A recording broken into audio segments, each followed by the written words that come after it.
ಅಂದ್ರೆ ವೃಷಭ ರಾಶಿಗೆ ಬುಧ ಗ್ರಹ ಧನಾಧಿಪತಿ, ಕುಟುಂಬಾಧಿಪತಿ, ಪಂಚಮಾಧಿಪತಿ.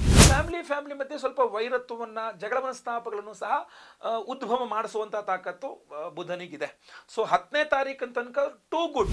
12ನೇ ತಾರೀಕಿನ ತನಕ ಷಷ್ಠದಲ್ಲಿದ್ದು 12ರ ನಂತರ ಸಪ್ತಮಕ್ಕೆ ಬರ್ತಾನೆ, 7ನೇ ಮನೆಗೆ ಪೂರ್ಣ ಶುಕ್ರ ದೃಷ್ಟಿ. ಇದು ಮಾತ್ರ ಅದ್ಭುತವಾದಂತಹ ಶುಕ್ರ ಬಲವನ್ನ ವೃಷಭ ರಾಶಿ ಕೊಡುತ್ತೆ. ವೃಷಭ ರಾಶಿಯವರ ತಾಯಿಯ ವಿಚಾರದಲ್ಲಿ ಬಹಳ ಕೇರ್ಫುಲ್ ಆಗಿರ್ಬೇಕು ನೀವು. ಅಂದ್ರೆ ಓಂ ಗಂ ಗಣಪತಗೆ ನಮಃ, ಓಂ ಗುಂ ಗುರುಭ್ಯೋ ನಮಃ, ಗುರವೇ ರಾಘವೇಂದ್ರಾಯ ಭಾರತೀಯತಗೆ ನಮಃ, ಗುರುಭ್ಯೋ ನಮಃ.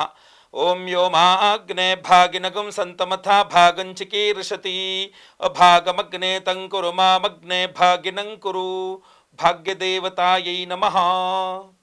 ವೃಷಭ ರಾಶಿಯ ವೀಕ್ಷಕರೆಲ್ಲರಿಗೂ ಸಹ ವಿಠಲ್ ಭಟ್ ಮಾಡುವಂತಹ ನಮಸ್ಕಾರ ಹಾಗೂ ಚಾನಲ್ಗೆ ಸ್ವಾಗತ. ವೀಕ್ಷಕರೇ, ಈ ಒಂದು ವಿಡಿಯೋದಲ್ಲಿ ನಾನು ವೃಷಭ ರಾಶಿಯವರ ಅಕ್ಟೋಬರ್ ತಿಂಗಳ ಮಾಸ ಭವಿಷ್ಯದನ್ನ, ಸಂಪೂರ್ಣ ಮಾಸ ಭವಿಷ್ಯವನ್ನು ತಿಳಿಸಲಿದ್ದೇನೆ. ಅಂದ್ರೆ ಯಾವಾಗಲೂ ಎಚ್ಚರಿಕೆಗಳ ವಿಡಿಯೋ ಬೇರೆ, ಶುಭ ವಿಚಾರಗಳ ವಿಡಿಯೋ ಬೇರೆ ಮಾಡ್ತಿದ್ದೆ. ಈ ಬಾರಿ ಎರಡನ್ನೂ ಸೇರಿಸಿ ಒಂದೇ ವಿಡಿಯೋ ಮಾಡ್ತಾ ಇದ್ದೀನಿ.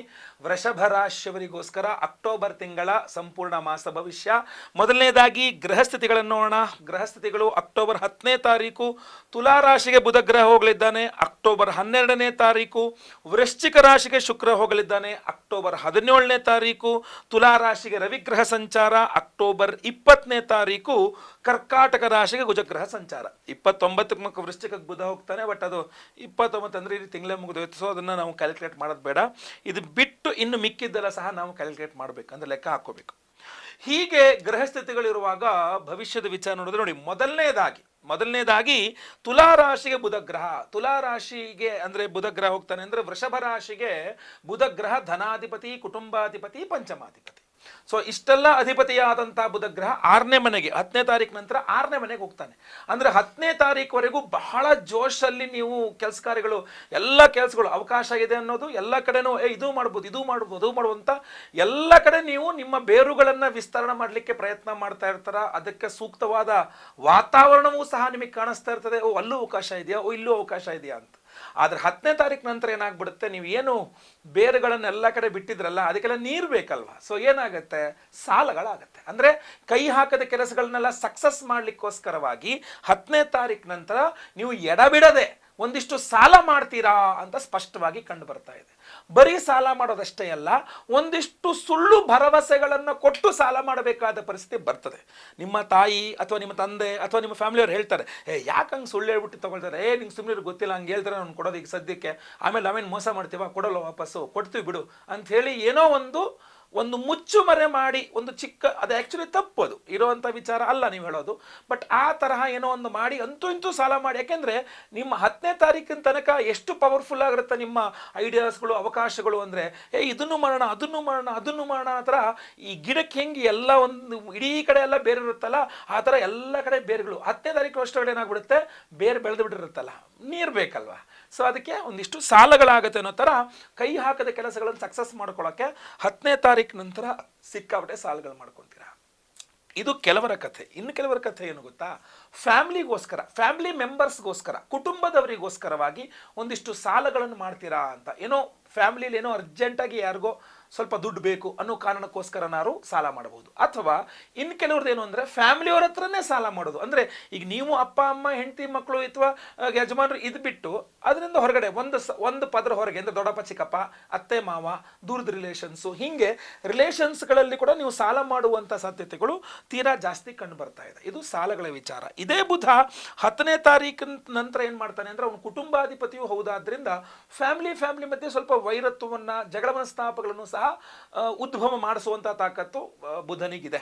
ಸೊ 10ನೇ ತಾರೀಕಿನ ತನಕ ಟೂ ಗುಡ್, ತುಂಬ ಒಳ್ಳೇದಿರುತ್ತೆ. ದುಡ್ಡಿನ ವಿಚಾರದಲ್ಲಿ ಚೆನ್ನಾಗಿರುತ್ತೆ, ಕೌಟುಂಬಿಕ ನೆಮ್ಮದಿ ಎಲ್ಲದೂ ಚೆನ್ನಾಗಿರುತ್ತೆ. 10ರ ನಂತರ ಈ ದುಡ್ಡು ಕಾಸು ವ್ಯವಹಾರ, ಸಾಲ ಗೀಲ ಅನ್ನುವಂಥದ್ದು ಬಂದು ಇದೆಲ್ಲ ಎಡವಟ್ಟಾಗುತ್ತೆ.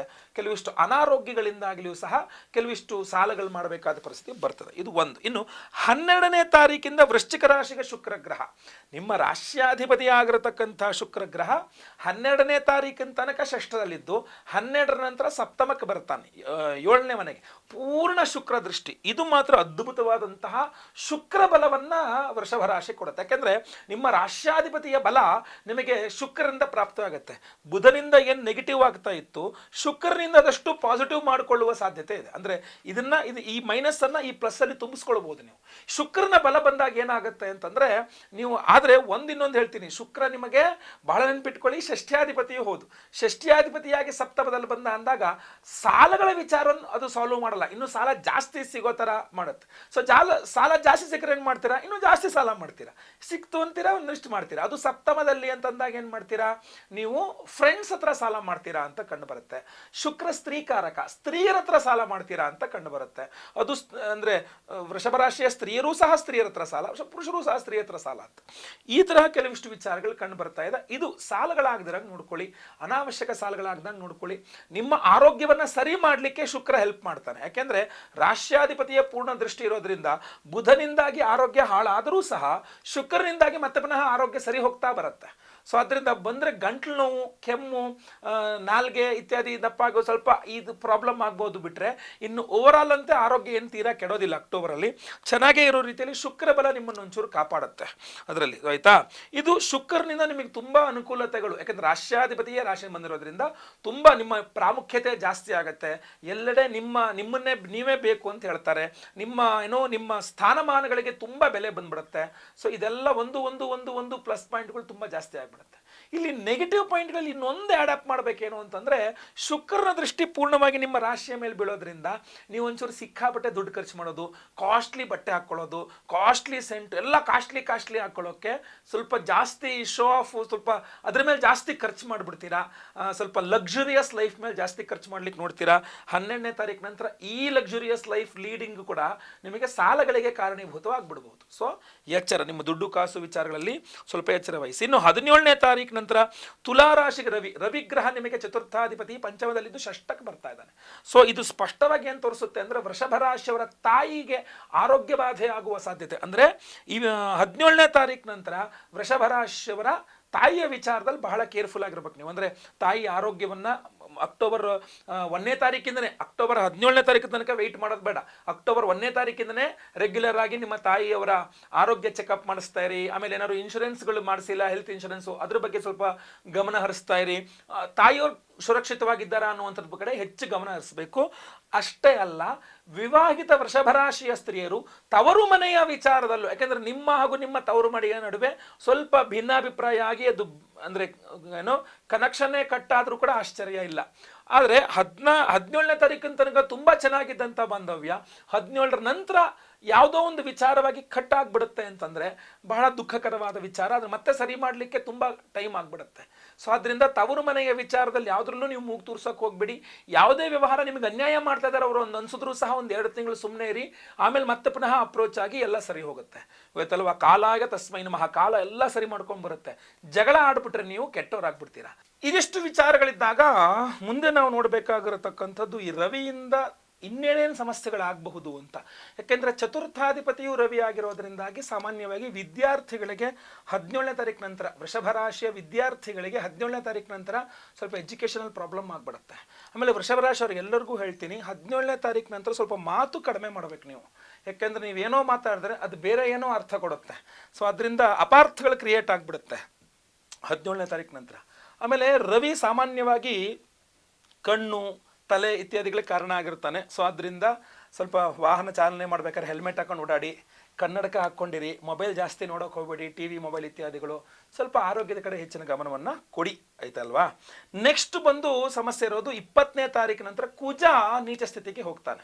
ಕುಜ ಯಾರು ನಿಮಗೆ ಸಪ್ತಮಾಧಿಪತಿ.